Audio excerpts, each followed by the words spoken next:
اللہ دا قرآن کہتا ہے انما ولیکم اللہ ورسولہ، بے شک اللہ تہاڈا مددگار ہے اور دا رسول بھی تہاڈا مددگار ہے۔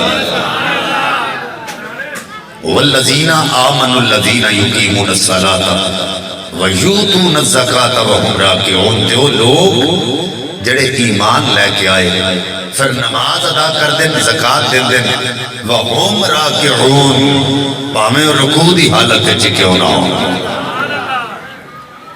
اے جویں دی تسی سبحان اللہ آکھدے ہو، تساں تقریر نہیں سننی، اے ذہن وچ رکھیا جے ہر ایکشن دا ریئیکشن ہوندا ہے، جویں دا میرے والوں ایکشن ہوئے تہاڈی طرفوں ریئیکشن ہو جدا ہونا چاہیے، مینوں پتہ لگے دیوانے جاگ کے ذکر سن رہے ہیں۔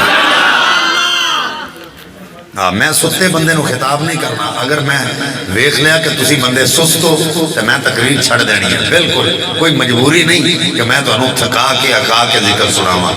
ذکر وہی ہوندا ہے جڑا خوش دلی نال سنیا جائے۔ توجہ حضرات، اس آیت کریمہ دا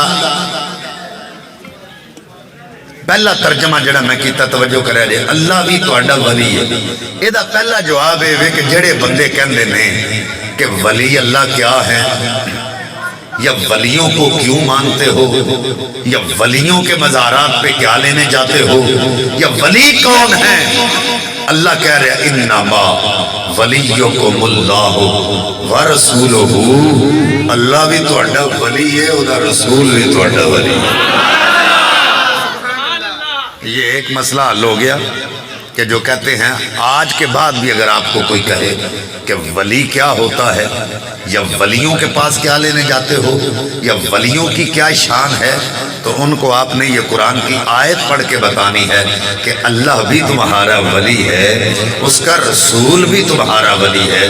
اور بات یہاں پہ ختم نہیں ہوئی، فرمایا والذین آمنوا الذین یقیمون الصلاۃ ویؤتون الزکاۃ وہم راکعون، فرمایا کہ وہ لوگ جڑے ایمان لے کے آئے، نماز ادا کر دیں، زکات دے دیں، پاویں رکوع دی حالت وچ کیوں نہ ہون۔ فرماندے نے اس آیت تو اے اگلے حصے تو مراد ہے او اولیاء کاملین تے سلف صالحین نے جنہاں دے ہتھاں وچ اسی اپنے ہاتھ دینے ہیں۔